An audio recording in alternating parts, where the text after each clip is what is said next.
Hello students, स्वागत है आप सभी का हमारे यूट्यूब चैनल पर जिसका नाम है सौरभ क्लासेस फॉर हिस्ट्री। मैं सौरभ आप सभी का अपने इस क्लास में स्वागत करता हूं।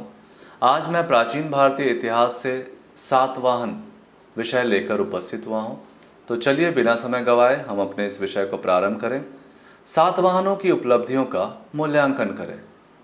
प्राचीन भारतीय इतिहास में सातवाहनों का महत्वपूर्ण स्थान है। इस वंश ने अनेक वर्षों तक दक्षिण एवं मध्य भारत में शासन किया तथा अनेक महत्वपूर्ण उपलब्धियां अर्जित की। इनकी उपलब्धियों को बेहतर ढंग से समझने हेतु हम इसे एक डायग्राम व संक्षिप्त व्याख्या द्वारा निम्न रूप में दर्शाते हैं। तो इनकी उपलब्धियों को हमने राजनीतिक, प्रशासनिक, आर्थिक, धार्मिक और सांस्कृतिक में बांटा है। और सांस्कृतिक में साहित्यिक, वास्तुकला और संगीत व नृत्य, इन सब सेक्शन में इसको विभाजित किया है। अब एक एक कर हम इनकी उपलब्धियों को देखेंगे। सबसे पहले हम राजनीतिक उपलब्धि अर्थात पॉलिटिकल अचीवमेंट्स को देखेंगे। तो दक्षिण में आधिपत्य के लिए सातवाहनों का संघर्ष शकों से हुआ। कुषाणों के दबाव के कारण शक शासक दक्षिण से सातवाहनों की तरफ बढ़े। शकों ने सातवाहनों को पराजित कर महाराष्ट्र, राजस्थान, मध्य प्रदेश, उत्तरी कोंकण के कुछ प्रदेशों पर अधिकार किया। इसके प्रत्युत्तर में सातवाहन शासक गौतमीपुत्र सातकर्णी ने शक शासक नहपान को पराजित किया और उससे अपने प्रदेश वापस हासिल किए। लेकिन शक शासक धर्मोटिक चस्टन एवं उसके उत्तराधिकारियों ने सातवाहनों को दोबारा पराजित किया और उनसे गुजरात, काठियावाड़, अजमेर आदि हासिल किया।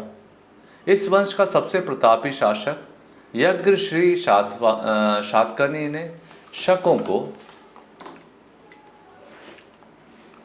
पराजित कर उनसे अपने प्रदेश हासिल किए। इनकी प्रशासनिक उपलब्धियों को देखेंगे। सातवाहनों की प्रशासनिक व्यवस्था मौर्य शासन व्यवस्था के समान थी। प्रशासन का स्वरूप परंपरागत था और वे छत्रप, महाछत्रप, स्वामी, महाराज आदि उपाधियां ग्रहण करते थे। सातवाहनों ने सुव्यवस्थित मंत्रिपरिषद की स्थापना की। मंत्रिपरिषद की सहायता हेतु अमात्य, महामात्य, सेनापति, महासेनापति, सामंत आदि अधिकारी थे। साम्राज्य का विभाजन जनपद में तथा जनपद का विभाजन आहार में किया गया था। प्रत्येक आहार अमात्य के अधीन होते थे और आहार की प्रशासन की प्राथमिक इकाई थी। इनकी कर व्यवस्था लचीली थी, अर्थात कर नगद और अनाज दोनों रूपों में लिया जाता था।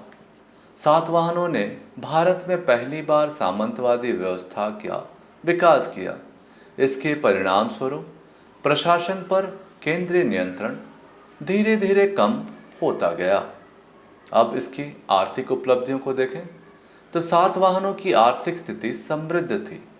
इस काल में कृषि के साथ साथ विभिन्न प्रकार के उद्योग धंधों का भी विकास हुआ। इस काल में अंतर्द्वीपीय व्यापार सड़कों से तथा विदेशी व्यापार समुद्र के रास्ते से होते थे। देश में भड़ौच, प्रतिष्ठान, टगर, उज्जैन से व्यापारिक गतिविधियों की केंद्र थी।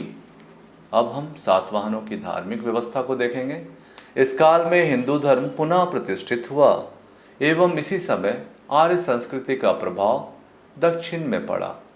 वैसे इस काल में वर्णाश्रम धर्म एवं बौद्ध धर्म का भी अस्तित्व था। धार्मिक मान्यता के रूप में इंद्र, वसुदेव, शिव की पूजा की जाती थी।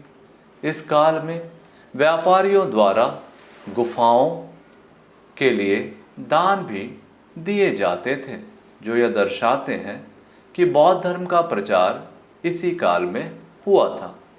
अब हम चलते हैं इनकी सांस्कृतिक उपलब्धियों को देखेंगे। इस काल में साहित्य, स्थापत्य, मूर्तिकला, चित्रकला, संगीत एवं नृत्य कला आदि में भी खूब उन्नति हुई। सातवाहनों की भाषा संस्कृत थी। इस दौरान हाल ने गाथा सप्तशती, गुणाद्य ने बृहत कथा, गंगाचार्य ने गंग संहिता आदि साहित्यों की रचना प्राकृत भाषा में किया। इस काल में नासिक, अमरावती आदि में भवनों का निर्माण हुआ। साथ ही साथ अनेक चैत्यों, विहारों, गुफाओं तथा मठ व मंदिरों का भी निर्माण हुआ। इनका निर्माण दक्षता व धैर्य से ठोस शिलाखंडों को काटकर कुशलतापूर्वक किया गया। मूर्तिकला का प्रदर्शन मुख्य रूप से भज, कार्ले, नासिक, कन्हेरी गुफाओं के स्तंभों द्वारा वेदिकाओं, छतों तथा प्रकोष्ठों में हुआ। यज्ञश्री सातकर्णी के हाल में भारतीय मूर्तिकला की परंपरा सांची के तोरणों द्वारा अपनी परिपूर्णता को प्राप्त हुई। तोरण यानी प्रवेश द्वारों को हम तोरण कहते हैं।